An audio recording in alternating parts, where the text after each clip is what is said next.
This guy was transmigrated to the cultivation world, but spent 9 years without knowing, and when he discovered it, all he could do was cry, because even testing his power, he was worthless. However, a random old man invited him to his sect, and for some bizarre reasons made the boy think he was useless, while they were the true gods. But the reality was the opposite, as the boy had absurd power that he still didn't know about. Everything begins with the protagonist already knowing he was transported to a completely new world, and after 9 years of relentless studying, he was finally about to graduate, but just at that moment, the boy accidentally discovers that people could use powers, and with a completely shocked look, he can hardly believe what he just saw, where our boy and everyone around him are in a panic when they realize they are in a cultivation world, and thus, suddenly, a strange message appears explaining that there was an error in the transmigration, but he can relax, as it's just a reboot. And upon hearing this, the boy crumbles instantly and begins to cry, because he spent 9 long years studying non-stop only for it all to be thrown in the trash at the end. But after a moment, an idea strikes his mind as he remembers all those stories of transmigration he read. With that, he thinks he must have a hidden talent within him, which must be absurd. Because of this, he decides to participate in the evaluation ceremonies, where several candidates gather in front of a giant monument, and there the potential of each person is tested. But the protagonist's result is simply terrible. Then, again, he starts to cry, just wanting to go home and undo his life. But while lamenting his useless life, a mysterious figure approaches him, asking a very unexpected question. He wants to know if the boy wishes to cultivate immortality. The boy is very surprised when facing the old man and immediately agrees, without a second thought. Thus, he is taken to a beautiful place in the mountains known as the Azure Cloud Sect. The scene cuts to the master of the sect, a man named Daobista Taiwan, who is talking with another disciple about an important mission. But soon the serious mask falls away and the master appears completely desperate, holding the boy's shoulders and pleading for help. Meanwhile, the brother Lord Zangui is simply sipping his tea. As if it were nothing, he asks his master to explain what so important could happen in an acceptance without a ranking like his. The old man in shock explains that the rules of the acceptances have changed. They need 8 disciples within a year or his acceptance will be dissolved. Furthermore, they need to rise to rank 3. Upon hearing this, the disciple comments that indeed they only need one more person to solve this little problem. However, his master, very sadly, explains that it's not that simple, as all the acceptances are competing for new talents. He complains that some of them even use seduction traps to attract more disciples, sending very beautiful and curvy women to lure new members. Still, he managed to recruit a young man named Iping, who had no talent or spiritual roots, but agreed to work for free. When the old man approached him, our boy was very excited, saying he would do anything if he could learn to cultivate and didn't care about money. But the master, however, fears that the boy will run away when he discovers the truth, that his acceptance is complete trash. But he had a brilliant idea. He became very serious and explained that the idea is quite simple. They will pretend to be experts, and he and his other brothers will take turns pretending to master absurd techniques, impossible to understand, and it's just about stalling him until the deadline is up. If after that he wants to leave, it's his problem. The Zangu, carefree, just chess, hilarious. But right after that, he asks the Somber if he knows the nickname the others call him. With a very intimidating look, he describes himself as a disciple with no talent whatsoever. But suddenly he unleashes an absurd power, revealing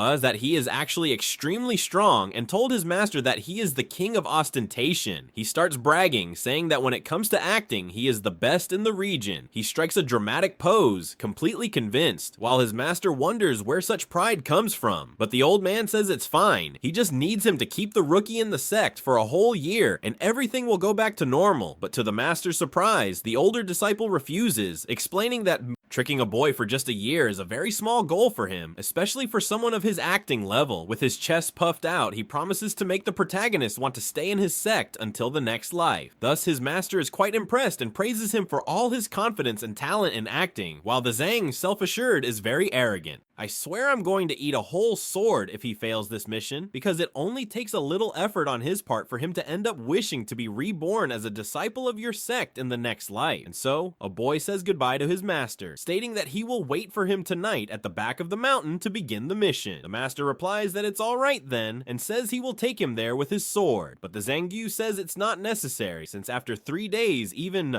Someone like him deserves to be seen in the eyes of others, and he is no longer that disciple the master used to give rides to. At that moment, he extends his hands, and his master and the little bird stare in shock at the Zangyu, while the disciple says it was golden, just as he wished. He points his finger and tells the sword to come to him, and it happens. The master goes into shock and wonders if he really has mastered the technique of flying with the sword, but he questions how he did that. He was just a useless boy who couldn't even perform the basic form, even after 10 years. However, after a few seconds, nothing happens at all. The master wonders if he is really acting again, and the boy says that Shine couldn't hold on, while his master appears sad on the outside, but realizes inside that he is perfect for the mission. And now, at dusk, on top of the back mountain, the Zangui was up there at the mountain's peak, standing in his pose, but in reality, he was quite cold at the foot of the mountain, waiting for our boy. And after sneezing a lot, he heard some footsteps,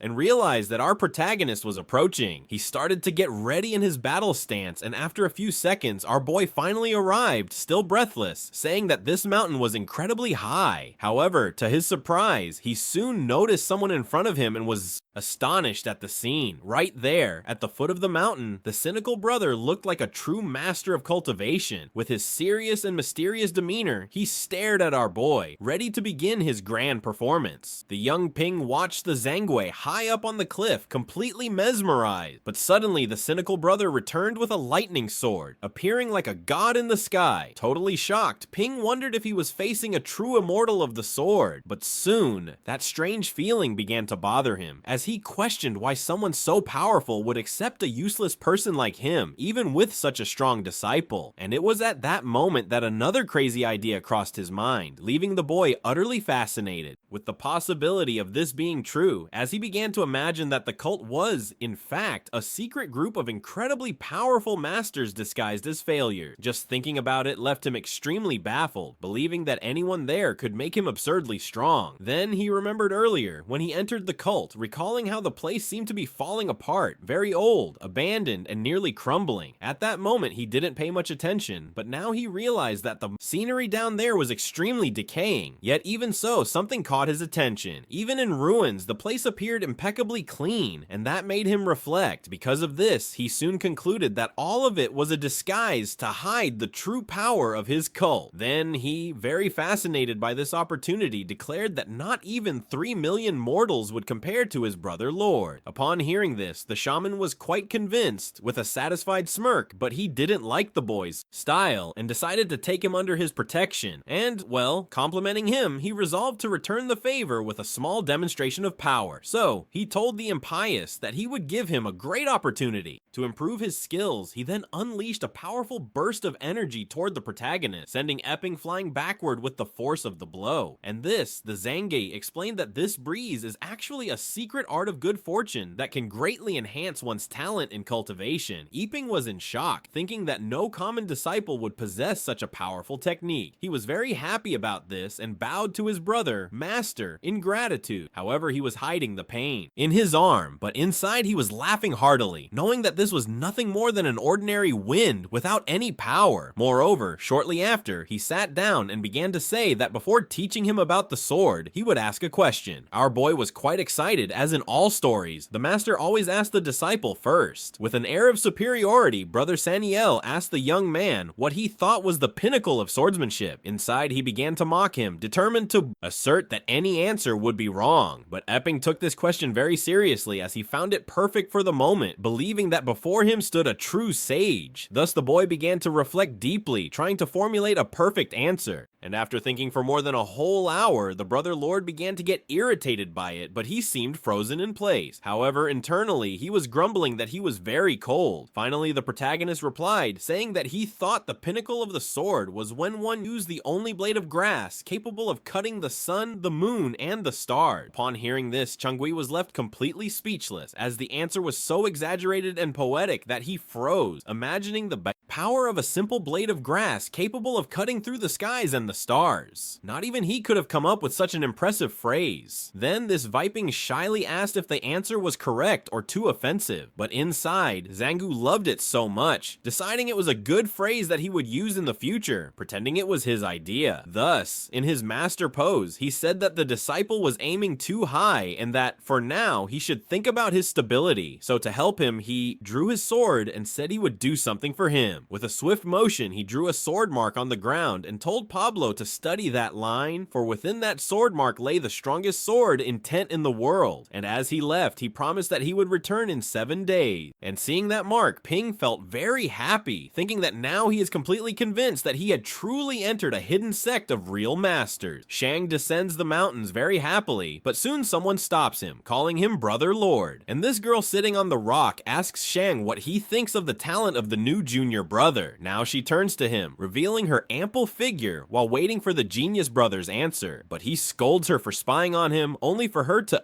defend herself, saying that she was just curious about what was happening. At that moment, Shang sees an opportunity and has the idea to test his new acting skills with her, so he suddenly changes the subject, leaving the girl completely confused about what is happening. With the air of a great master, he addresses her, asking if she knows what the pinnacle of sword art is. The girl becomes quite intrigued by this and asks why he is saying this out of nowhere. Then he steps closer and firmly declares that the pinnacle of the sword is to use a single blade of grass to cut the sun, the moon, and the stars. She is very impressed by these words, her eyes shining with admiration, and she praises him for his incredible performance. Shang then strikes a proud pose, displaying his aura of a true master, but after the joke, she becomes serious again and wants to know if he can now answer her question. She asks him how long he thinks the novice will take to understand the sword's intention. Zango retorts, asking how he will understand this if he hasn't even reached it himself yet, but she says she's talking about the basic intention of the sword, only for the elder brother to say that even he doesn't know it, leaving her very shocked, wondering if he's making fun of her. And now the scene returns to the mountains 2 hours later, where our protagonist is still sitting on the cliff. With all his seriousness, he positions himself in front of that mark left on the ground to study it deeply, but upon closer observation, he thinks it only looks like a crack and begins to doubt the elder brother. But soon after, he scolds himself for thinking such nonsense, remembering all the proof he had of the elder brother being a true genius. Convinced, he decides that it's just that he hasn't applied himself enough. He moves even closer to that mark, determined to comprehend it, and with his eyes shining, he concentrates intensely, believing that this time he will succeed. And this young man continues trying to unravel the secret behind those sword marks, which seems very simple on the surface. Only at that moment, a mysterious figure appears reflecting in the protagonist's eyes, and in his mind appears the powerful swordsman surrounded by a shining blue aura. This figure wields a long sword that shines intensely, and soon the warrior begins to demonstrate his sword techniques in front of our boy. His movements are fast and full of power, leaving the boy completely amazed. Then, at that moment, he feels as if he is enormous, as if he has touched inside his mind, for he has had an epiphany. Then, he begins to visualize 12 sword movements that become increasingly clear in his mind. In his vision, he himself begins to practice with the luminous sword. Our boy repeats the movements over and over again, becoming faster and more accurate, and starts training non-stop. His strikes become more powerful with each attempt, and deep within his mind, he continues to train at an absurd speed. As a result, he learns more and more movements, reaching 15 movements, then 20, and his power increases astronomically. All this knowledge invades his mind as if it were divine enlightenment. And now, back to reality, he finally opens his eyes. Sitting right on the cliff, he is confused, still not understanding anything that just happened, but soon he concludes that all of this was the work of his older brother, who is incredibly amazing. Little does he know, folks. And thus, Epping recalls that breeze and believes it has absurdly enhanced his talent. Then, he starts crying again, but now out of joy, deeply regretting having doubted him. And even though he is very exhausted, he tells himself that this is just the beginning and continues training without stopping. And now, 7 days later, at his older brother's residence, high up in the mountains, he has a hidden box of accessories and props used for his performances. He begins to prepare, grabbing a decoration to tie his hair and look ever more elegant. And now, finally, with his look complete, he is ready to see the progress of his disciple. And thus, Zange looks up at the sky and comments that the day is perfect for his plans. Leaving with a smile on his face, he says that today is the perfect day for yet another one of his great performances to deceive others, of of course. And in this way, Jange walks across a bridge, but as soon as he crosses it, we can see that he is very exhausted and he looks so worn out that he regrets having chosen that place to train, while wondering why everyone thinks that being a swordsman is something easy. Honestly, this makes him very angry. This scene goes back 7 days in time when his sister Gina asked him if he didn't even know the intent of the sword. He said that was exactly it. He started laughing at her face, saying that he was very disappointing for training in the sword for so long and still not having learned the intent of the sword. But he gets very irritated and starts hitting her, while asking if she thinks the sword is a joke. He explains that his technique is from the Four Storms sword, one of the top 10 in the Blue Province. At that time, Dowitch of the Four Seasons became very famous with this style, and this sword art is divided into 4 parts, representing the seasons of the year: spring, summer, autumn, and winter. Those who master all the forms can even invoke a thunder from the 4 seasons, and each form is divided into 4 levels: initial reception, perfect skill, grand conclusion, and peak of perfection. Thus, the girl, impressed, asks her brother at which stage he is, and he tells her excitedly that he has reached the perfect skill of spring. And so she asks, "So, it was just the thunder of spring, business." He gets really pissed off, asking how it's just the thunder of spring, and it's the 4 great kingdoms in this rhythm. He is already considered a high-level talent because it took him 10 years to reach perfect skill, and in less than 10 years, he will achieve the great conclusion. In at least 100 years, he will reach the peak of perfection. He gets really angry, telling her that then she will see what the Sanyo brothers are capable of. Quite nervous, says that yes, she believes it, but she asks that in that case, if Brother Junior understood the intention of the sword by himself, what level of talent would he be at on the path of the sword? But Zangi laughs at her and says that the path of the sword is a secondary style, and the most important thing is the intention of the sword. With the intention of the sword enough, any style becomes something extraordinary. Even a simple strike can be devastating. In all 10 kingdoms, only the expert has come close to touching this level, and he is known as the Venerable of the Sword of Emptiness. He is treated as the guest of honor in the 10 kingdoms, but she keeps asking, what if he understood this? What would his level be? But Zangi responds that this is impossible, as no great genius in the last 500 years has managed to do so, and very firmly he reinforces that understanding the intention of the sword, it's something impossible. And now we return to the present, where he finally arrives at his destination and asks Brother Junior if he has woken up. Only when he looks to the side, he sees our protagonist kneeling on the floor, completely destroyed and exhausted. The boy looks like he has trained without rest, with deep marks and a body covered in sweat and dust. He is in a state of shock and is stunned, not understanding what the heck just happened. Then, in that moment, he realizes that the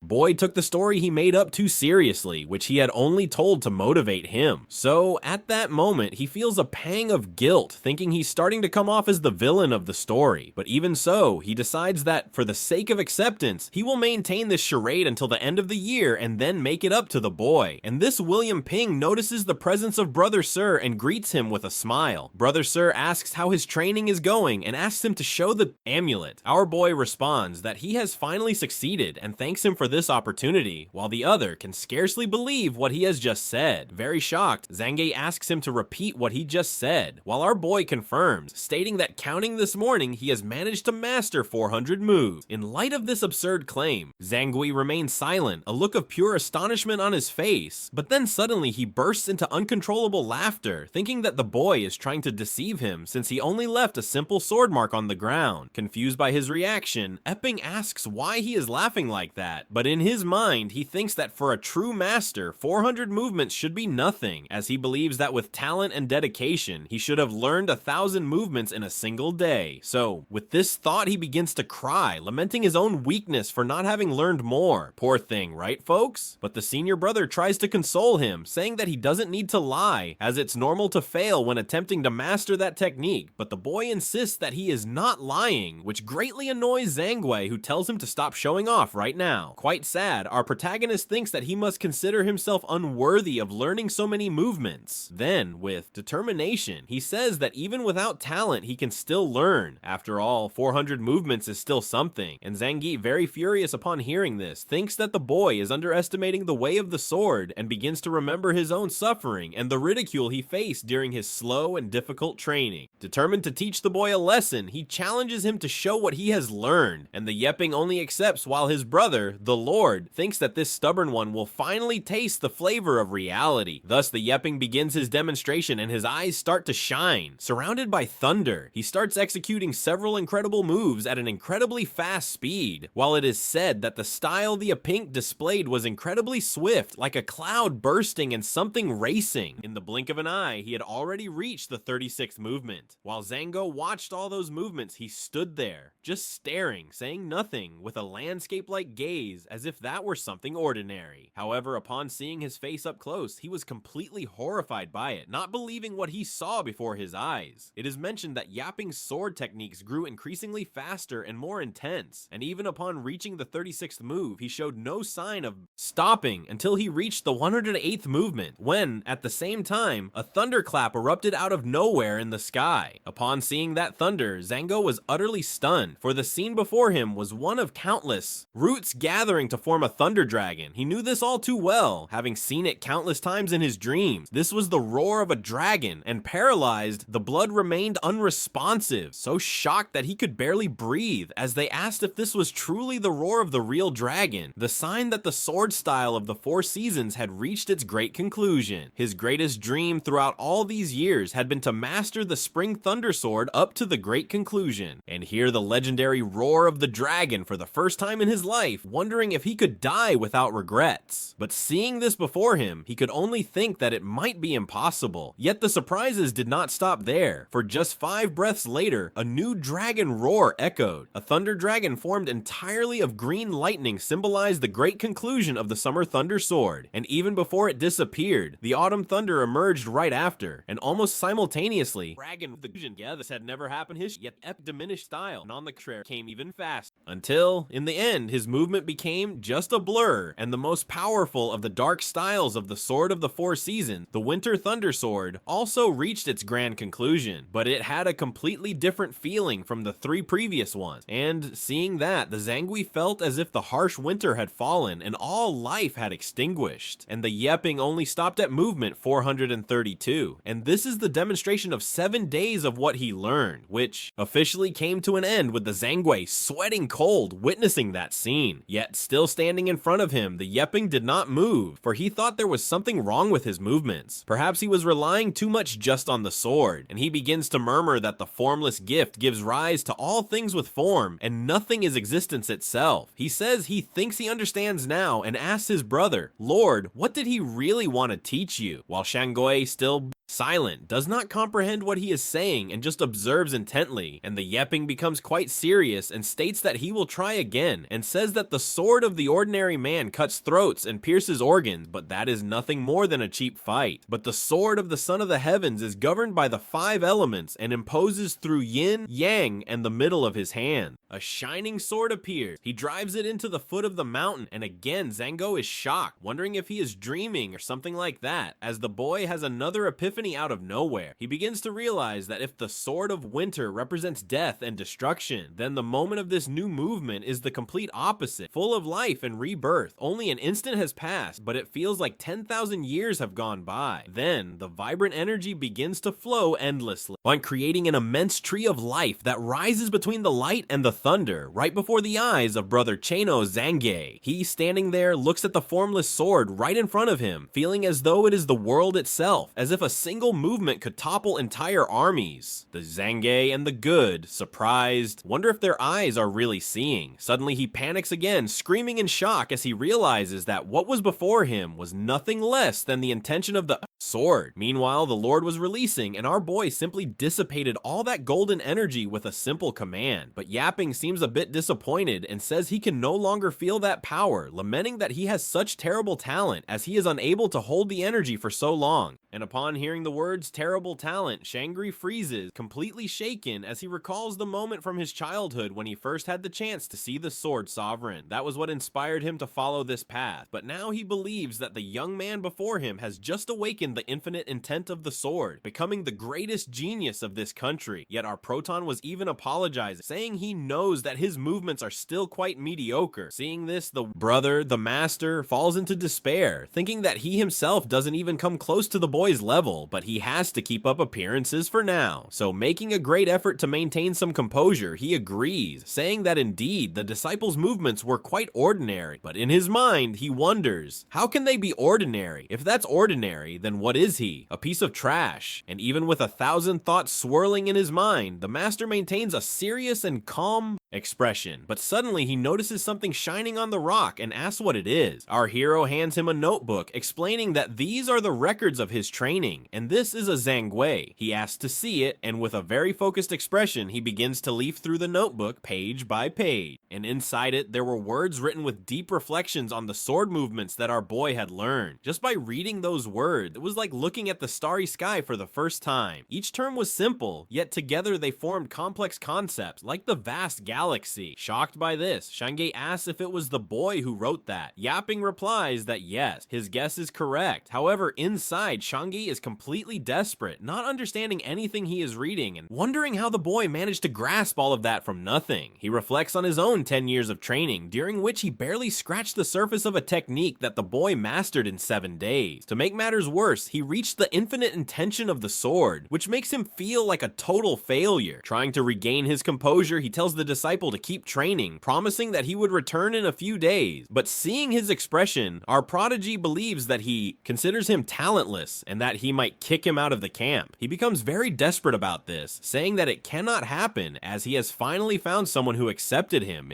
Honestly, in 6 months, he has already attended more than 50 evaluation ceremonies, and no matter the level of acceptance, none have accepted him. He is not the type of person to look up at the sky and have a big guy's enlightenment. Out of nowhere, little does he know, he hasn't even realized the power he possesses, but he remains determined, thinking that no matter what it is, he needs to seize his opportunity, especially since everyone in this sect is an unmatched monster. Meanwhile, at the sect master's residence, the atmosphere is calm and peaceful, and the one Taoist is very relaxed, sipping his tea and admiring the flowers in the garden. But suddenly, someone emerges out of nowhere, running and screaming desperately, claiming that something terrible has happened, startling the master. Thus, Zangi appears, telling his master that something serious has occurred, something very serious. His master asks what happened and why he is like this, and Zangui, frightened, tells his master that his dream might be about to come true, as the Cloud Blue sect is finally going to create a real dragon, leaving the master to wonder what the hell this kid has been smoking. Upon hearing this, the sect master feels quite proud and asks his disciple what he means by dragon. And soon the Zangyu explains that the new disciple, who started from scratch, managed to master the entire sword technique in just 7 days. The old man asks what he is talking about and if this is some kind of madness, but the disciple points to the phenomenon that occurred in the sky as proof of his words. The Taio admits to himself that he thought it was some kind of specialist passing through the region, but apparently he was very mistaken. The ones responsible for all this were, in fact, a young novice, and with this revelation, the leader of the sect begins to cry out of emotion, shouting that they finally have a genius among them. The Zango tries to calm him down, but the master becomes completely out of control, laughing and crying at the same time. Shortly after, the Zango splashes a little water on his head to calm down a bit, and then remembers an old prophecy where the seer said that he would face a great calamity in his 100th year, but the Zango asks that if they end up hindering the boy's talent, it could delay his growth. But the leader replies that the other sects have already rejected him and continues to say that cultivation is a matter of destiny and that the great sects are very dangerous. He promises to tell him the whole truth when he grows up more, so he can choose his own path. Thus convinced, the Zangui replies that he understands and everything will follow his decision. And now, the next day, the leader of the sect is very relaxed, enjoying his afternoon free time and sipping his tea. But the peace is interrupted by a disciple who runs in with bad news, shouting to his master that they have a problem. While he stirs his tea, he is startled, as Shangi says that once again a disaster has occurred. The master is perplexed, waiting to hear what he will say now. But he tells Xiang that he will hide for a while, and that he should take care of the sect for him. him. However, the disciple explains to the master that it is not the debt collectors, it's something else. Old Tawan asks what this something else is and why the hell he came running, startling him and giving him a kick in the back. Once the two finally calm down, the old man asks what happened and if they are going to demolish the sect, but Shangi says it's better for him to see with his own eyes. The old man begins to read the letter that came from the Blue Province Sect Management Office, which states that the Imperial Administration Office will conduct an investigation into all unqualified sects to prove their legitimacy, and if they do not comply, they must hand over 10 spiritual stones within 2 months, or it will be permanently closed. Upon seeing this, the old Tawan is in shock, furious, and throws the table away, shouting that they are appealing. Directly to the Emperor, it was to be explained that in this world, a copper coin can buy a baked bun, and 10,000 copper coins are worth 100 silver coins, and 100 silver coins are worth 1 gold. If I need 10 gold coins to obtain a spiritual stone, that basically means they will have to starve for a year to buy all those stones. Except the disciple tries to calm his master and asks how many spiritual stones they have. Very embarrassed, he raises his hand and points to the number 7. The disciple is surprised and asks if he means 70 spiritual stones, but the master replies that that would be impossible. Then he asks if he means 70 gold coins, but the sect leader denies it again. Now, desperate, he asks if it's 70 silver coins, but the master, now kneeling on the ground, confesses that he has 70 copper coins. Upon hearing this, the disciple falls into absolute despair, screaming and throwing himself on the ground, for he cannot believe how broke they are. But the sect leader confirms it's true and explains that the sect has some saving, but he heard about a new cultivation investment fund and thought saving in silver was a waste, according to the old man. Such a fund promised guaranteed monthly profits, the classic get-rich-quick scheme or pyramid scheme in which everyone is eligible to join, but he didn't realize they were con artists. At first, only after they ran off with the money, accepting and crying, he admits he was deceived and asks for the embrace of the master, but completely devastated, the disciple thinks they are finished and perhaps it's better for each to go their separate ways. However, the leader quickly recovers, wiping his tears. He says he cannot let the sect fall because now it has a true genius. Just then, startling both of them, a gigantic blue lightning bolt splits the sky, very close to where they were. The leader of the sect turns around in shock, sensing that immense power emanating from that specific direction, while Brother Lord immediately recognizes the source of that energy, which comes from Brother Junior's residence, and the two begin to gaze at the sky, quite intrigued, trying to understand what that phenomenon was, while Brother Lord wonders if the novice has made progress in his cultivation again. But the leader of the sect just shakes his head, saying it is almost impossible because not even the greatest geniuses would motivate such rapid progress. Shortly after, he announces he will descend the mountain to acquire some spiritual stones, and asks his disciple to take care of the boy while he is away, because now that the dragon has appeared, he swears he won't let the sect come to an end. And after another 7 days in the back mountain, our boy continues to train with great determination, and several new sword movements have been learned during these 7 days. From a distance, Brother Sino watches, completely shocked by the boy's monstrous progress. Then, he admits to himself that the previously seen phenomenon was real, and he feels the crushing weight of witnessing a monstrous talent before his eyes. At that moment, our protagonist notices his presence and greets Brother Sano with great respect. With a smile, he tells him that he has managed to learn 1,460 new movements. While Brother Sano becomes very emotional, his eyes filling with tears, and he has to take a deep breath and calm himself down to avoid bursting into tears out of nowhere. Trying to maintain a firm demeanor, he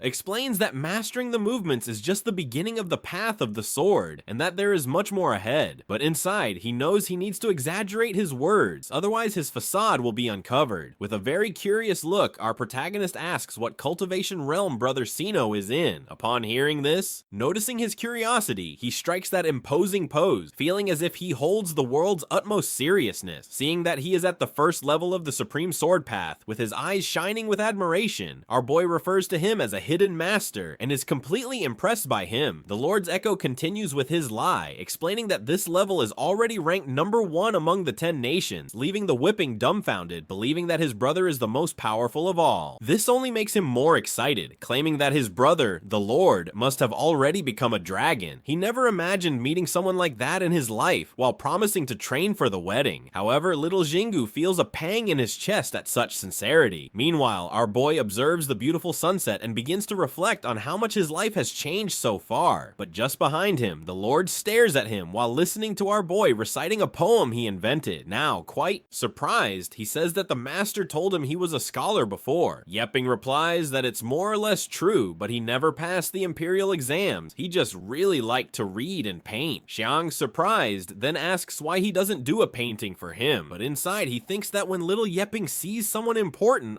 this is going to make a great story where he can show off to everyone. But our little guy, hearing this, feels a bit embarrassed, asking if he really wants his painting, as he remembers that in his past life, he joined a painting club just to impress a girl, but after 3 years of intense training, he finally learned how to paint. Only in the end, she ended up with some rich heir, and learning to paint didn't save him from being a bachelor. And after an hour of painting, the Zangyu looks at our boy and realizes that when he's focused, he has a certain deadly charm, almost as handsome as himself. This guy is really full of himself. Well, after some more time, our embarrassed boy says he's finished, but he doesn't know if he's going to like it. The Zangyu then takes the painting and tells him to relax because he wants to see it. But as soon as he opens the painting, he's very shocked and wondering what kind of painting this is. But he, staring at the parchment, realizes the painting is stunning, depicting the senior brother in a realistic way that looks alive. He is very surprised to see the artwork. It shows the glow of the sunset covering the whole sky. The Sex mountain range portrayed as a true paradise, full of flowers and trees. And for a moment, he gets lost in the painting, impressed by the level of detail and realism. But what catches your attention the most is the figure at its center, which is his very own figure. With just the lateral profile, the painting exudes a powerful aura, worthy of an immortal of the sword. It is such a vibrant work of art that it seems the painting could jump off the paper at any moment. Amazed by this, a little Zangu fills the piece with praise, claiming that the only flaw in the painting is that it couldn't capture all of its radiant beauty. While our king is grateful for the compliment, feeling somewhat embarrassed, he responds that the painting is a gift of gratitude for the guidance he received. However, upon looking again, the little Zangu notices something he hadn't seen before. In the lower corner of the parchment, he sees a small signature in red, which reads Erudito of the Blue Lotus. He smiles upon seeing that the boy avoided such a pompous nickname, but suddenly a powerful voice echoes, calling him. It is the voice of the leader of the sect. He, worried, wonders what his master wants now, but it seems he may have a solution for that absurd debt they have. He tells the boy that he will take the painting, finds Pig, and says it was a pleasure. Now, he prepares for the 4th Friday of the celestial moon, one of the 3 great Fridays of the Blue Province. And in the sect, suddenly, a powerful purple energy in the shape of a dragon emerges. It emerges from the sky, shaking the entire earth, and then the scene shifts to the Cliff of the Sword's Understanding, where an ancient mark shines brightly. A man watches this scene, shocked, recognizing the ancestral power of the 4 season, but the woman beside him comments that it's obvious. Only geniuses see a place like that. Suddenly, the mark on the rock releases a wave of energy that spreads across the cliff. In that instant, a young man screams with joy, saying that he finally comprehended his techniques. He channels that energy into the rock and focuses it in the palm of his hand, wearing a satisfied smile. That previous cultivator is surprised, stating that Monseno Shureng has indeed achieved the great conclusion of the Spring Thunder Sword, and that is an impressive strength. The girl beside him says that the wish of the 4 seasons stated that even a genius would take at least 3 years to reach the great conclusion, but her brother achieved it in just and it's no wonder he is among the top 10 great geniuses of the Sword City in the Blue Province. Just above them, 3 elders observe everything, and one of them praises the master of Shuriken, saying that he must be very proud to have such a talented disciple. His master merely smiles with concealed pride, saying it was just the great conclusion and nothing special. But soon the other elder interrupts, saying that it is too early to celebrate, as the Blue Province is full of hidden masters. The boy's master agrees, saying he is right, and how could his turn be different from that of his disciples, who have already surpassed the initial stage after a year? He wants to see who he trusts so much. Upon hearing this, the old man looks very foolish, asking if he dares to be ironic with him, but the other man beside him calms both of them, asking them not to argue, as they are on the same side. First of all, it might be an exaggeration, but the sect master was clear. They have to enter the top 10 anyway. While the two wonder why he wanted this, one of them explains that they were in seclusion and might not know, but whoever finishes in the top 10 will receive a token from the Taiwan Sword Tower, which shocks both elders. He continues saying that that there's no need to explain what it means to enter the tower, and the boy's master becomes very happy, affirming that now it is his chance, and that he and his disciple will definitely make it to the top 10. However, the old man beside him warns him not to be overly confident, as he would end up losing to a disciple from a small sect, which would be a great shame for him. But the two start laughing, saying that it's fine if someone from outside the 3 major sects defeats his disciple. He will clean your bathrooms for a year, and now you bring to our sect the blue cloud at the residence of the sect leader, while the old man shows various things to the Zangui, as the disciple anxiously stares at the mess, while asking if this is his big idea to make some money. The brother, without the petrified one, wonders if this pile of trash is the solution he spoke of, and if he wants them to make money from it. He will say that, of course, it only makes things worse, as these are the most valuable treasures of the sect. He states that his master really has no more ideas left, and that this is a desperate measure. However, the chief becomes quite intrigued and starts shouting that he will not humiliate himself with him. But at that moment, the elder notices the scroll in his hand and snatches it away, while he speaks of how the sect is on the brink of bankruptcy, and even the painting could be sold to try and save the situation. And after much reluctance, the two run towards the city and arrive at Pinhoris Lakai's house. Inside, a very happy employee greets them with a smile and asks if they came to buy or sell, but the master proudly replies that they came to sell some luxury items. Excited, the attendant asks to take a look at the so-called relics they brought, but as soon as he opens the bag, the employee's smile instantly disappears. For what he can see, there is nothing but junk, and the evaluator wears an expression of pure disgust, rifling through the contents with disdain, as if it were real garbage. As he flips through one of the books, he finds an illustration of a woman dressed in an extremely provocative manner and turns red immediately, wondering, what the hell is this? And if it's that magazine from Courtesan, a limited edition. The culture of acceptance is in shock, saying he's wrong, he's really wrong, that this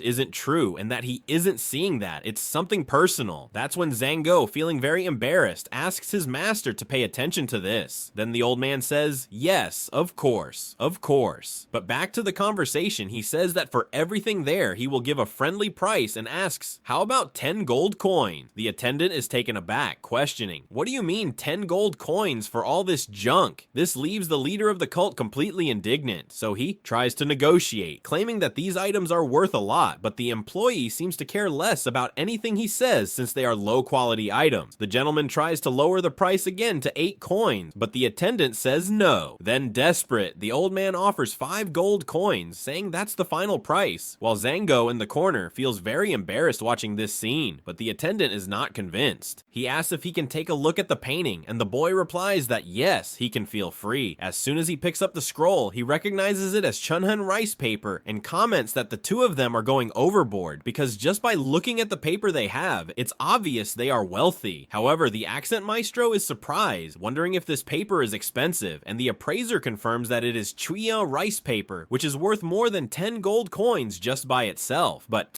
upon seeing the painting, he goes into shock upon noticing that seal and reads the name Erudito of the Blue Lotus. His expression changes from terror, and from the corner, he discreetly calls the assistant for a private conversation, leaving the master and the disciple completely bewildered. The two watch them whispering, very anxious in the corner, and the assistant asks the second manager if he is sure. The manager states there's no mistake, that's exactly it. Then he returns to the two, asks for permission, and informs them that his chief manager needs to evaluate this, asking if they can wait a little while, surprising both of them, who still don't understand anything. Finally, after an hour, the attendant returns and says that the manager told them that they are someone with good taste to bring this piece, and this is definitely not for beginners. He then requests that they please stop with the jokes, as he is excited and asks what he means by peace. And this was something from Brother Junior. This old man says that it's right, so no more beating around the bush. He wants this much, while he thinks that apparently they are clearly misunderstanding everything, and it's time to bet high, as they could pull out 50 gold coins, which would already be amazing. And this attendant starts to think about it. It's that the Zangui asks his master if this isn't too much greed, but the master says no, he misunderstood. This is called strategy, and the attendant says it's a deal, then 50,000 coins. But let me tell you, what is that? This is called strategy, and he has a lot to learn from him. It's just that when he realizes he said 50,000 coins and not 50 coins, he goes into shock again, asking what he said, and the attendant says 50,000 coins is what they asked for. But the old man is very surprised, saying that now it's they who are trying to fool him and not the other way around. But the attendant asks what he means by that, calling him noble immortal, and says that his shop does not tolerate jokes. In contrast, the gentleman, still surprised, wonders if this single painting is really worth 50,000 coins. Later in his mind, this is a doodle from his brother Junior, but he keeps staring at his master, wondering why he's just standing there and if he's not going to accept this soon before they change their minds. But the old man loses his calm and thinks they misunderstood, and he wants a different value. Totally shocked, the younger brother yells at his master, wondering if he has lost his mind completely. But the old man insists that it's exactly that. Not a single penny more, not a single penny less. Meanwhile, the brother internally pleads with his master to please stop. Couldn't this be a little more reasonable? What kind of painting is worth 50,000 coins? But the attendant laughs and says, the old man hit the nail on the head. It's clear they are not market novices,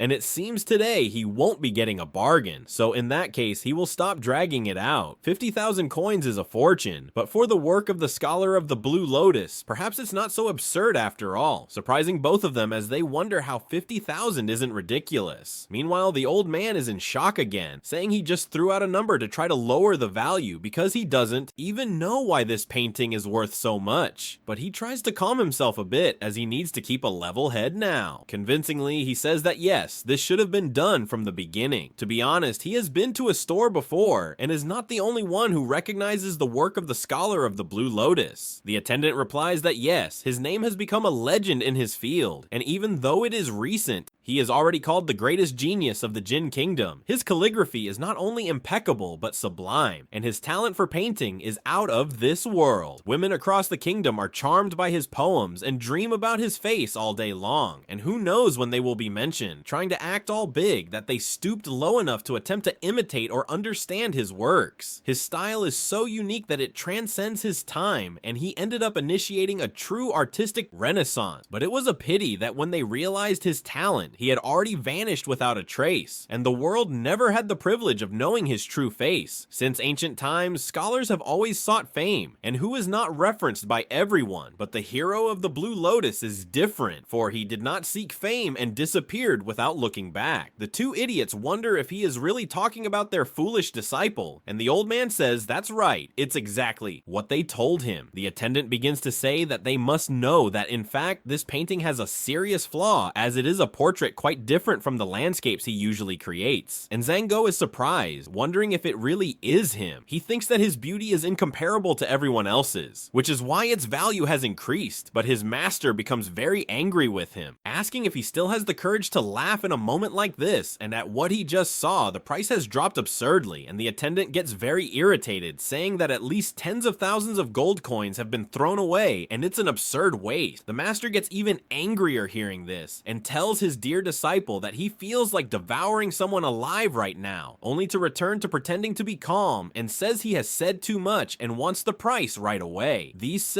Attendant says that 100,000 coins is the maximum he can offer. After all, it's neither a pure landscape, nor is there a poem along with it. The old man says it's done, and he will accept that price, while the attendant asks if he's not going fishing, but the old man says he doesn't need to, he seems honest. After they leave the store, the Zangui asks the disappearance why he didn't go to another shop, but the old man says this is great, it's better for them to stop while they're still making a profit. With his ridiculous level of power, he asks if he really thinks he would have time to escape if this leaked. The man may be innocent, but the treasure he carries makes him guilty. The disciple says he is right, he is really amazing, while the old man continues to boast again. These two pick up a piece of paper and then stare at each other and start shouting very excitedly, talking about how they are rich now with 100,000 coins, but then he remembers that he could have earned even more money. He starts hitting the ground, asking why he requested a portrait and didn't even include a poem in it. But he turns back to that envelope and wonders who the little yiping really is, and how many secrets he is hiding from them. Only the brother, the Lord, says that perhaps the junior brother has something he can't share, but he thinks he isn't a bad person, and the old man says he believes he isn't pretending to be naive, so it's better to keep this to themselves and not not poke around, and when he wants to tell, he will tell. But he tells them now to stop the chit-chat and start walking. But the disciple asks where to, while the old man says that his junior brother did a great favor for the sect, and as a master, he has to repay it with a gift. So for him. And after walking a bit, he arrives at the Pavilion of Origin, leaving Chiguinho very surprised by it. That scene, wondering if his master really was going to enter the secret Pavilion of Origin, where everything costs a lot of money, and only the rich can enter there. And now the little brother asks his master if he isn't exaggerating a bit, since this is the most expensive store in the city. But the master asks, so what? There's no reason to be afraid, as the money was earned thanks to your brother. Younger, so they have to invest in his growth, and for the good of the sect as well. The master believes that the future of the sect completely depends on our boy, and their success is in the hands of that young man. However, Shangi insists that the place is absurdly expensive, but the elder shows him the gold notes with a confident smile on his face. Soon after, he orders his disciple to stop complaining and act like a real rich man, saying that confidence is the key to appearing powerful. Now, upon entering the Origin Pavilion, they are greeted by two very beautiful and curvaceous women, who invite both of them inside. Old Taiwan becomes completely flushed and awestruck by the surroundings, realizing that this is how the rich live. Immediately, he compares this place to the pine house he had visited before, only for the attendant to quickly approach him, asking if he wants magical tools or cultivation manuals. The city leader firmly responds that he wants the best and asks her the price. The woman explains that the top class manuals cost 100,000 gold coins, but since it's the store's anniversary, there is a 30% discount. As soon as the old man hears this, he starts shouting, asking how much did she say? And she says it's a little over 100,000 gold coins. Man, the client, after the event is over, won't be able to get that price again, but he's starting to have an existential crisis as he wonders if she really called 100,000 coins cheap, and the world of the rich really isn't for ordinary people. But his state about this is now, and he needs to maintain his composure. But the disciple tells him that everything they have can only buy one set, but the old man doesn't pay attention to him, and keeping his composure, he asks the young man if he can know the price of his introductory volume. This leaves the disciple confused, and the woman also becomes confused by this and asks if he's really sure, as just buying an introduction is very useless. But it's worth mentioning that it's no problem, and she asks for the price again, and she tells him that it's possible, but he should think carefully because they don't accept return. But the old man, weak, doesn't care about this and asks how much the first class introductory volume costs, and she says it's much cheaper, of course. While the master whispers to the disciple he still thinks it's crazy to spend that much money, but he remembers his brother Junior's absurd talent, and at that moment Zangi realizes that he understood an entire technique just by seeing the mark on his sword, which was a complete piece of crap. And that's it, his master is very right. For that monster, just one volume is enough, and the artist of this work surely drew inspiration from our bro at the border. Look at this image. Like, after a few minutes, the woman comes back, saying she just asked the saleswoman. These are the 3 introductory volumes of first-class manuals that they can buy separately. It raises the question, which one is the most powerful among them? And the one that is definitely the most powerful is the sword technique of the river, and it gets its name because, when mastered, the sword flows like a great river. It's truly impressive and has more advanced techniques linked to it. If someone is very talented, they might even reach the next level, the technique of the spiritual sea sword, but it's also the most expensive. Just the introductory volume costs 9,000 gold coins. The old man, rather downcast, thinks to hell with it. He'll take the most expensive one anyway, and tells the woman she can wrap it up because he's taking this home. But he keeps telling her that with the rest of the money, he wants more stacks of what? And a few energy spells as well. And the Zangui next to him asks his master if he's going to spend every last coin, but the old man says he is, greatly surprising his disciple. After a while, outside, the disciple asks his master if he's sure he wasn't possessed today, while the old man hands it to her, a note of 10,000 gold coins. After he leaves the shop, the old man says it hurts too much and it really hurts. While saying this, he asks him to stop it, and he has been crying since they left. However, at that moment, the old man has an epiphany and mentions that he now remembers his second and third brothers, Junior and Sanyo, and that he needs to take the alchemy and formation tests at the end of this year. Brother Sanyo says yes, but asks why and if he really wants to go back there, since they hardly have any money left. But the old man says of course not, that he is going to take him to a secret place place full of treasure. Finally, they arrive at the manual clearance sale, with both standing in front of a fair of very peculiar books and manuals, some of which don't work. Zange observes that scene, his brain loaded with useless information, as his master Commodore tells him not to be misled by the price, for there's a lot of good stuff hidden in there. Approaches chubby vendor and asks why it's so expensive. 10 coins for half a kilo, and he wants 5 kilos for 10 coins. That way, he could buy it. But the vendor says of course not, that everything he sells is original, so it's more expensive but worth the price. Again asking if he wants to sell or not, and he wants to say that at most it's 2.5 kilos. While they are discussing prices, Zangui heads to another little shop, and he starts picking up some books, but he feels very perplexed reading the titles of those books, like Perfect Development of Formless Vision, The Art of the 10 Dragons and 10 Elephants, and a book titled In the Middle of the Night. The master's wife knocks on my door, and the disciple lord is in shock and starts sweating cold, wondering, what the hell is this? After some shopping, the master and the disciple are returning quite satisfied to their home, and the Zangui asks his master if he isn't going to buy anything for him. But the master replies, buy what? And he is already an old man falling apart. As long as he is well, that is the greatest joy for him. The Zangui tells his master that he is quite disgusting today, while the old man gets very angry, telling him to get out of his sight while saying he has 1 week to master the sword technique of the river, and if he fails to do so, he is banned from showing off for a year. The master asks, learn what? While saying that it is obvious. If they give the manual to Yapping, why would he need them next time? And how will they be able to continue pretending to be experts? He has to at least learn the basics and not just the introductory chapter, and anyone with 2 neurotransmitters should be able to manage it. Once he learns that, he will pretend to be a master and teach it to him. But in the meantime, he gives him these cheap manuals and tricks him a bit, making him read them first. While the suspicious disciple asks his master, who with the absurd talent of Brother Junior might actually end up understanding these forgeries, the master starts laughing, asking if he is serious. From what he can see, Epping traumatized him hard, and explains to him that these manuals are based on real techniques, but deep down, they are just fantasies invented for intelligent fools. They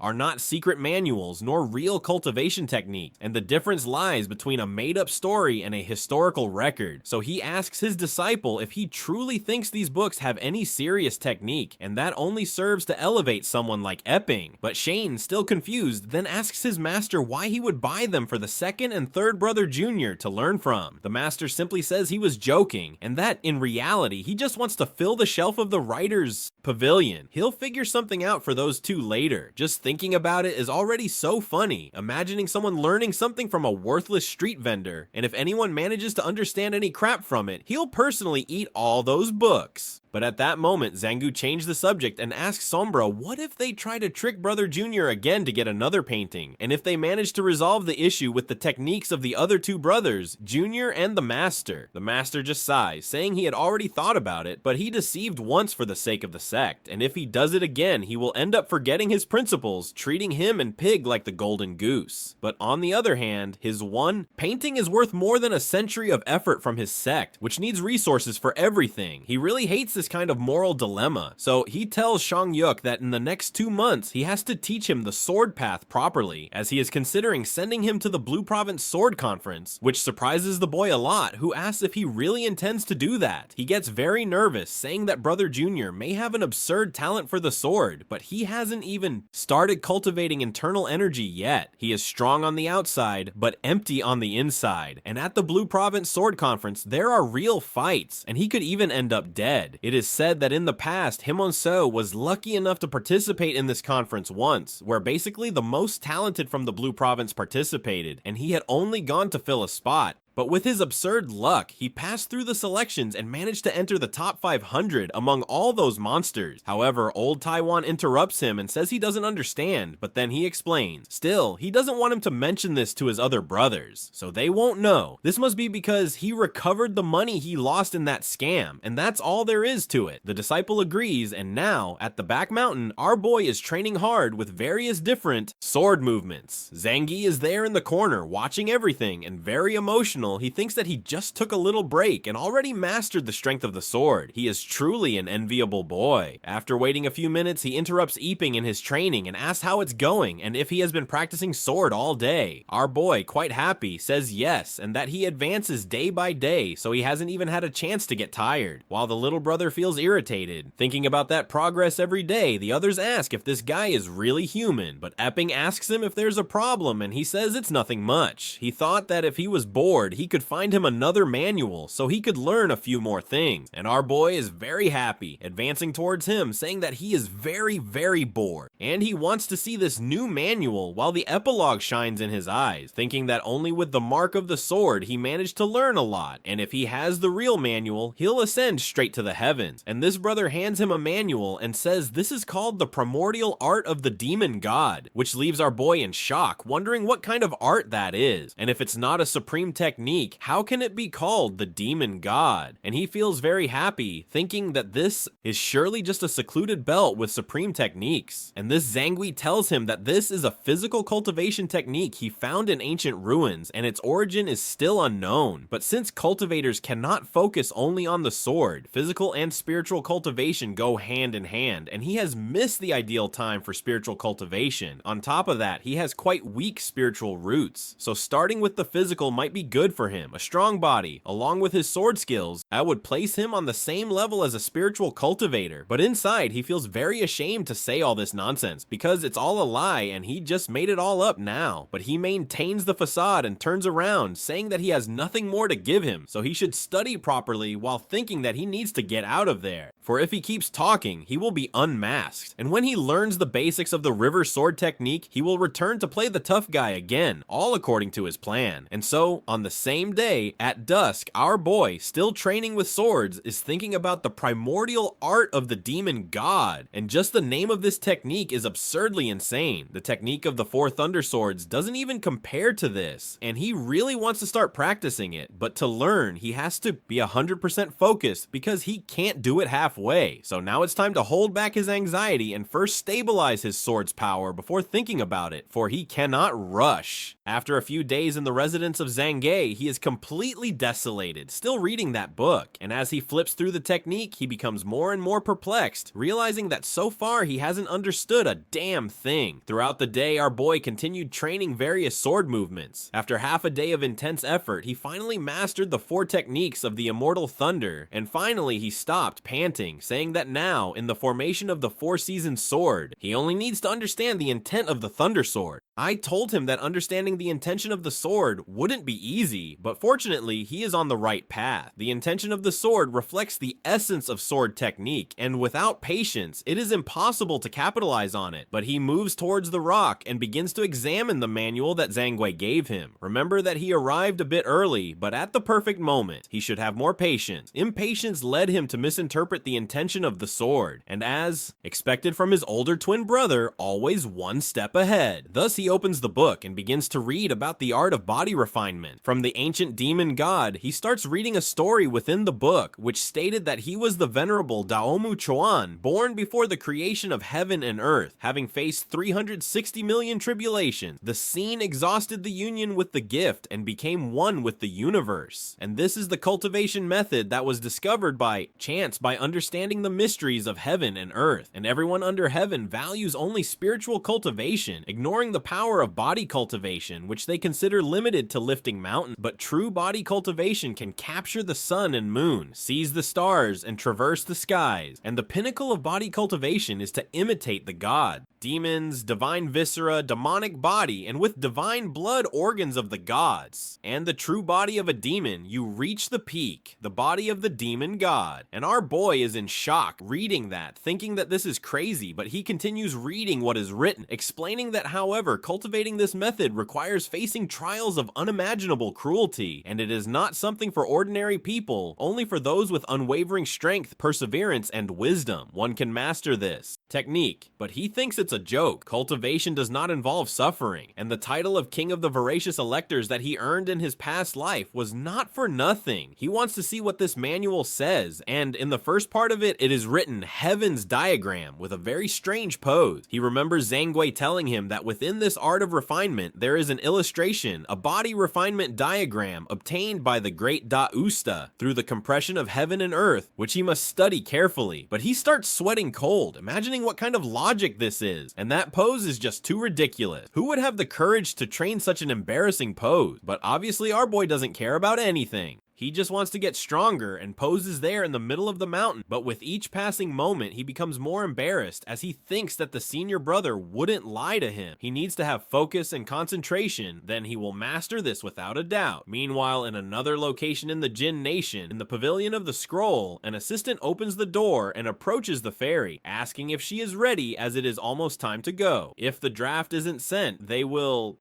be in trouble. And this well-endowed girl just says she understands and tells him to stop bothering her. But the guy says that the book, The Art of Refining the Body of the Ancient Demon God, barely sold and only 3 copies were made. So he asks her to please stop writing that kind of overly exaggerated manual, as nobody believes in it. The best-selling book was the one titled How to Make a Spiritual Stone, which is worth 10 times more and is selling like hotcakes. Meanwhile, she, already quite tired, says he is very unbearable and that his mother should sit down and write it herself. But then she asks him about the matter she asked him to investigate, and he says that the Academy of the 10 Nations will open official recruitment next year. She is thrilled, saying that this is great as she can finally go to the academy. And now, 3 days later, still on the mountain. Our boy keeps training, but now he stops for a moment to spit a lot of blood. I found him quite worn out. He says he's spat blood 3 times already and hasn't managed to understand anything yet. Manuel used to say that those with talent would master this with just a single glance. While they ask if his understanding is really that poor, he feels very downcast, thinking that once again he won't succeed and that he's just a failure. But his mind, very resilient, still tells him that starting today he will train 11 hours a day and that only 1 hour of rest is enough. And if his talent isn't enough, he will work harder than anyone else, because he will not give up until he masters this cultivation method. As he pushes himself to keep trying, as the saying goes, the Great One is simplicity itself, and this celestial diagram has its purest principle, but everything there seems too superficial. They ask what the true essence of this technique is. He read in a book about something called 3 eyes of the 6th vision. The celestial eye allows a vision beyond appearances, and the Dharma eye, if he remembers correctly, is a superior perception capable of grasping the essence of the laws of all things around him. He needs to reach the highest levels to understand the essence and the laws of the universe. He strives harder each time as he thinks of the higher level, the celestial eye, the eye of the Dharma, and at that moment, in his mind, he has an illumination as his eyes begin to shine, and he murmurs that he thinks he has managed to understand something. Thus, he looks at the horizon, having a new perception, and begins to say that ordinary people look at the sky and only see how vast it is, but have no idea what this so-called sky really is. He realizes something that is the very heart. Buddhas and demons come to living beings in different forms because their hearts are different. The manual means to say that each person has their own god and demon within their heart, and all they need to do is look inside themselves and search for him. He becomes somewhat euphoric, wondering how he could be so foolish, almost losing the chance to awaken. Then he extends his hands and says that he doesn't need to observe the sky, for this observing the sky is actually using his heart as eyes and looking at the world within his own soul, at the depths of the soul, his personal god and demon. After he started doing this, he felt a gentle breeze passing, and as soon as he opened his eyes, he was shocked to see the scene of a god and demon, somewhat Buddha-like, in front of him. And he thinks he knew. This is his own demon god. And now, in another place that appears to be in the midst of space, this is the Academy of the 10 Realms. Several people watch a shooting star pass by them, and one of them speaks very happily that this is a celestial phenomenon, and an entity descended to the world, and apparently the heavens have not yet abandoned their great righteous path. But on one side of the hair, he asked how many times he told him to control himself, and what kind of righteous cultivator behaves like him, looking like a demon, and he asks very seriously why he got so excited. The celestial phenomena don't always mean a great thing, but another person gets quite nervous and says that he must understand what this means, and the other replies that yes, he will wait and observe, for if it is indeed gold, it cannot be hidden. And now, in another location, at the Imperial Palace of Great Chaya, a very well-endowed woman also tells Her Majesty that the star of Tianling has fallen, and this indicates the arrival of a new sovereign and his divinity truly appearing. But if it is not within the territory of Great Chaya, what will they do? And this guy who seems very powerful says that they will also take him for themselves, for the whole world will belong to Great Chaya, while yet another simple divinity comes from the same scene. But I want in the frozen fields of demonic beasts, carrying a crossbow. An old bearded man looks to the sky and gets very excited, thinking that divinity has appeared. And it seems that the demonic race will have to strive even harder, with him already facing another gigantic monster right in front of him. Back at the residence of the Chang, he is completely finished, saying that he has looked at this dozens of times and continues to vomit, yet he still understands absolutely nothing. He thinks he is a failure. He doesn't even care anymore if he can't cultivate anymore, as he has already gotten used to it. The problem is his master, for he will surely eat him alive if he finds out about this, and that Pandu who spent 10,000 gold coins will never leave him in peace. He just sighs, not knowing what has been happening to him lately, and whenever this time of night comes, he feels sad, down for no reason. He wonders if this is the so-called existential night crisis, while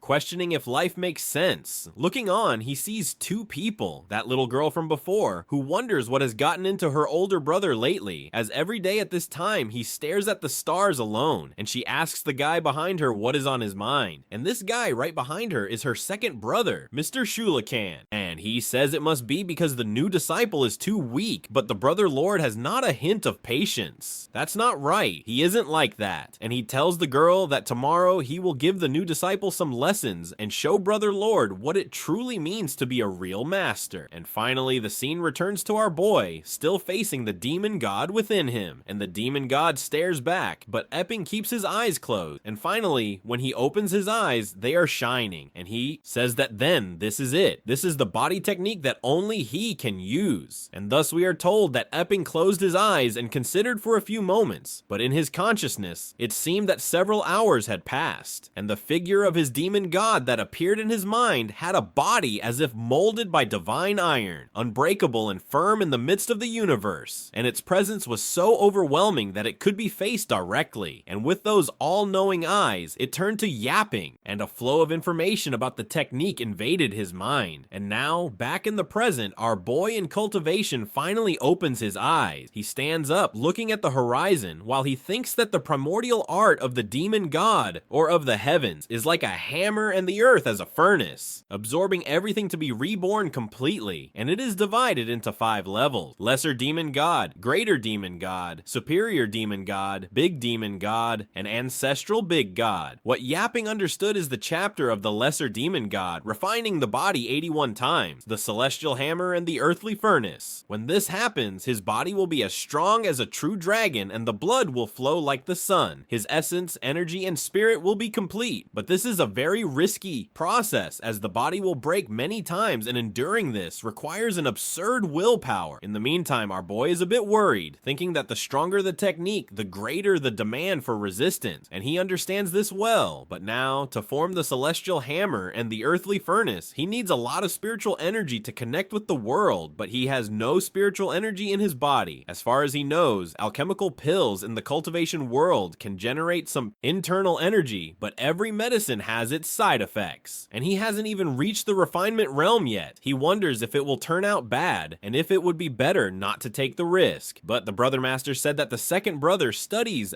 alchemy, and he wonders if perhaps he can learn from it. Meanwhile, at the residence of the second lord brother, he is working on a pill. Feeling quite confident, he states that another has been successfully refined, but he needs to stay calm and not rejoice in material gain, nor be shaken by personal losses, for tomorrow he will show his lord brother what it means to be a true example. And now, in the grand house of the lord brother, he is kneeling on the floor, head down, completely in panic, as he still hasn't understood anything. As he starts to throw a tantrum, saying that this doesn't make sense, he throws everything into chaos and declares that if Danny is involved, he will only relax. He doesn't want to think about it anymore, and if he doesn't try, there's no way he can fail. Also, whether he understands or doesn't understand, it doesn't matter. In the end, everyone turns to dust anyway. But while he was at it, Smart appeared, walking slowly right behind him. Noticing that he seemed a bit different, he asked Shaggy how he is, and if he managed to comprehend the river sword technique, which cost him 9,000 gold coins. And our Lord Brother, very smiling, wonders to his master what difference that makes. Peace only comes when they stop worrying about worldly things, and while he shines, his master becomes very irritated, wondering where such strong Buddhist light came from and what he had been cultivating. But he happily talks about how in fact he hasn't cultivated anything.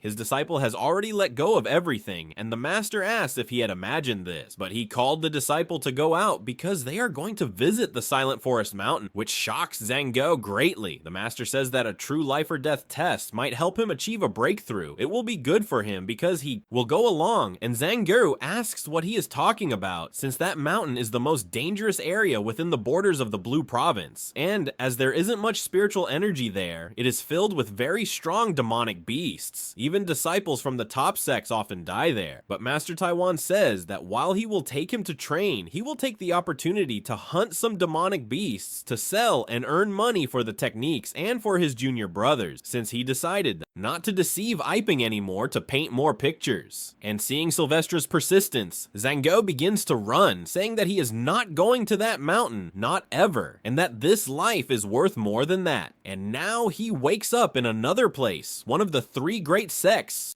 the sect of the Four Thunder Swords, where all the elders are gathered in front of the sect master, and he, in front of everyone, states that this is excellent. 7 of them achieved a great breakthrough with the Spring Thunder Sword technique, and 2 managed to reach the pinnacle of perfection with this technique. He says it truly is excellent, and they are indeed the greatest talents of the Blue Province. But this time, the Blue Sword Conference is a different event, and there are only 2 months left, so no one can relax. To secure a place among the top 10, the sect master will personally guide everyone's cultivation. They become very excited, asking why the master will personally train them and if something has happened. But the sect master says they don't need to know the reason now, and only have to keep in mind that they must do everything possible to enter the top 10. Moreover, they received reliable information that the hidden cities of the Blue Province will also send disciples to the competition. The others are quite surprised, wondering what hidden cities mean. This will be quite complicated. They discuss that above the Blue Province is the Din Kingdom, and above them are the 10 Kingdoms. Legend has it that a great war occurred in the 10 Kingdoms, and some giant cities fell, and part of their strength hid itself in the smaller realms. There are also hidden cities that pass down their teachings from generation to generation with unparalleled legacy. The scene cuts to another location, the main hall of the Four Thunder Swords sect, where all 5 of the main elders face the sect master. It is worth noting that they can forego formalities, as he has summoned them for something very important. Thus, the old master gazes at them, for the matter is serious. The elders ask the master what happened and whether it has anything to do with the tower and deep sword token. The master states that it is not that, and if it were just about the token, it wouldn't be so grand. But he asks them if they have heard of the Academy of the 10 Realms. The woman, who is very sturdy, asks what he means by the Academy of the 10 Realms, and if he is implying that the legendary academy will recruit new students again. The old man begins to speak, saying that the Academy of the 10 Realms is the most prestigious in the entire continent. Even the weakest students there end up becoming legendary figures. However, their selection process is extremely rigorous and filled with mysteries. There was a time when they went 10 years without accepting anyone, and I am unreachable for almost every cultivator. The old question for the sect master is whether he wants to say that the Imperial Court of the Jin Kingdom will send us to the Sword Gift Conference again. The old man says that's right. Just like before, they will send a special emissary to recruit talents. I can take the academy exam and he already knows who it is, or worry about the action asking who it is. The old man says that on the Shan Yin continent, skin color is your position, up little above the immortal arrows. If they were the #1 sect of the Jin Kingdom, the Imperial Court would treat them with more respect. But as the main sect of the Blue Province, they do have some influence, just not enough to compete with them. But he asks everyone to take a look at what he shows them, painting of our boy, and everyone is enchanted by that painting. The guy in the back asks what he means by that, while the question arises surprises whether the painting is the special emissary himself. The old man says that the blue fighting scholar has disappeared off the map for 6 months. They must think carefully about where he could have ended up. One of the eager ones asked if perhaps he had joined a smaller sect, but the elder says that is impossible. And with his fame, even if he wanted to enter the sword sect of the Four Thunders, they would accept it immediately. And the sect master says that, to his knowledge, in the court of the Jin Kingdom, there is a legendary swordsman who was a genius from the Academy of the Ten Kingdoms. But for some reason, he was expelled from the academy and became the commander of the Imperial Inspectors of the Jin Kingdom. Everyone knows him as the Venerable of the Void Sword, and now a new painting of the Blue Lotus Hermit appears right there, and it is